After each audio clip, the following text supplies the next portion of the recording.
Yes, good morning students. Today I am Usha Sharma taking your revision of your geography. And in geography, today we have taken the lesson number 7 because this is very important lesson and the important topic we will discuss here. I think you will have your previous notes, pencil and again notebook, which are important. You can mark in your notebook. Today we are taking the chapter number 7 from our geography. The name of the chapter is Lifelines of National Economy.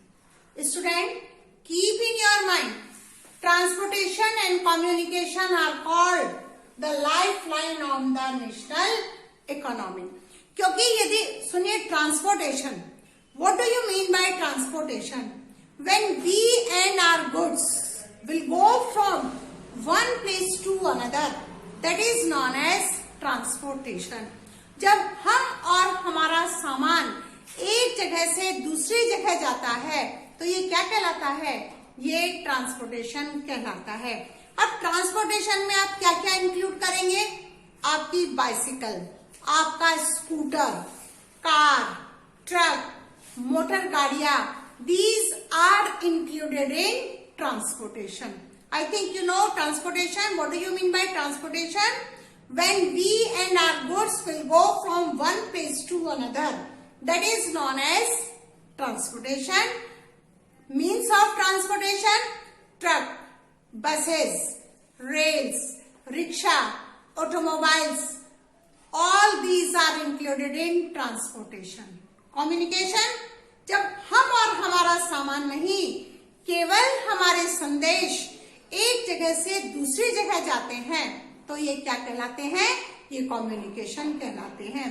When our message will go from one place to another, they are known as communication. Such as आपके telephone है, ये क्या काम करते हैं?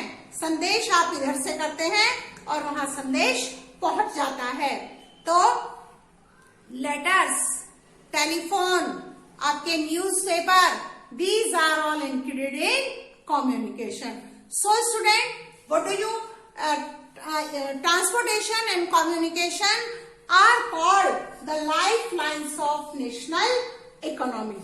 सबसे पहला फायदा मैंने आपको डेफिनेशन बता दी. अब importance of the transport and communication. 5 points you will keep in your mind or you will write in your copy and already you have written, then you will learn it.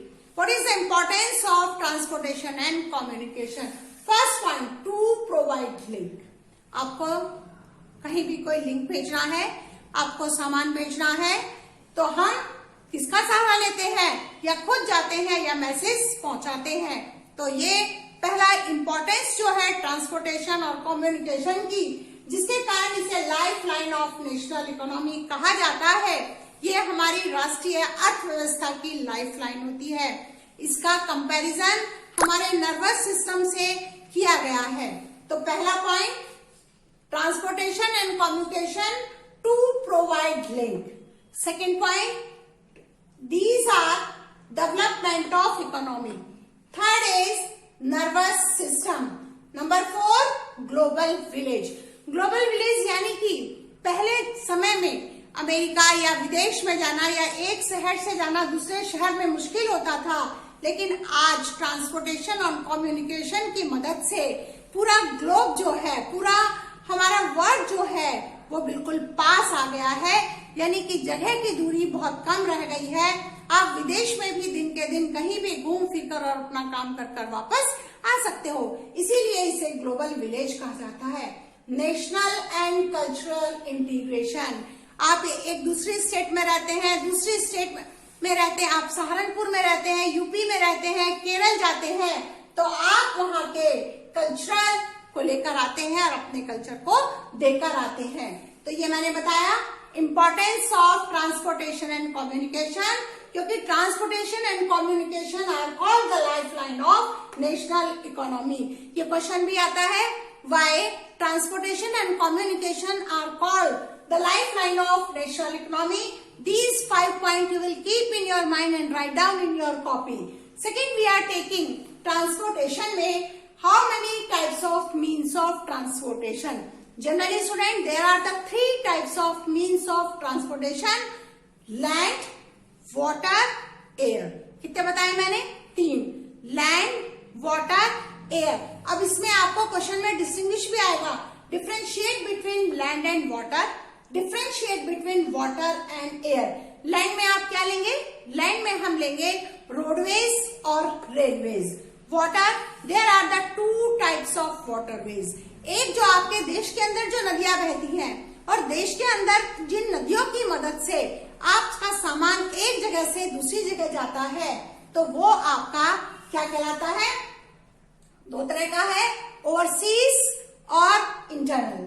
Third is air. Air is also 2 types. कौन कौन सा होता है? Public airways और private airways. Today student we are taking the roadways. First part we are taking of the land, that is our roadways. Roadways के मैं बताती हूँ कि रोडवेज के कुछ फायदे भी हैं और कुछ नुकसान भी हैं. बहुत ध्यान से रखना कि 3 नंबर में इसके एडवांटेजेस और 2 नंबर में इसकी डिसएडवांटेजेस पूछी जाती है या 5 नंबर में इसके एडवांटेजेस आते हैं. रोडवेज एडवांटेजेस आप इसके ध्यान रखेंगे. Number 1, roadways can be constructed in a less investment, यानी कि सड़कों को बनाने का खर्चा बहुत कम होता है. Number 2, roads can be built at higher altitudes. आप रेलवेज को हायर एल्टीट्यूड्स में नहीं बना सकते, यानी कि ऊंचे एरिया में आप सड़कों को नहीं बना सकते, लेकिन जो सड़कें होती हैं built at higher altitude. Number next, available for 20 hours. आप अगर रेल में जाना चाहते हैं तो उनका टाइम फिक्स होता है, लेकिन आप रोडवेज के द्वारा एक जगह से दूसरी जगह जा रहे हैं तो 24 घंटे की सेवाएं मिलती हैं. बसेस भी होती हैं, कार्स भी होती हैं, स्कूटर भी होते हैं, बाइक भी होती है. तो it means we can say roads provide 24 hours service. Number next we can say the maintenance of the road is very low. सड़कें बनाई भी कम कीमत पड़ जाती है और अगर इनका मेंटेनेंस होता है तो उसके लिए भी कम पैसों की जरूरत पड़ती है. Number next, roads provide door to door service, यानी कि सड़कें दरवाजे तक की सुविधा आपको प्रदान करती है. तो student, today I have given this topic why transportation and communication are called the lifeline of national economy.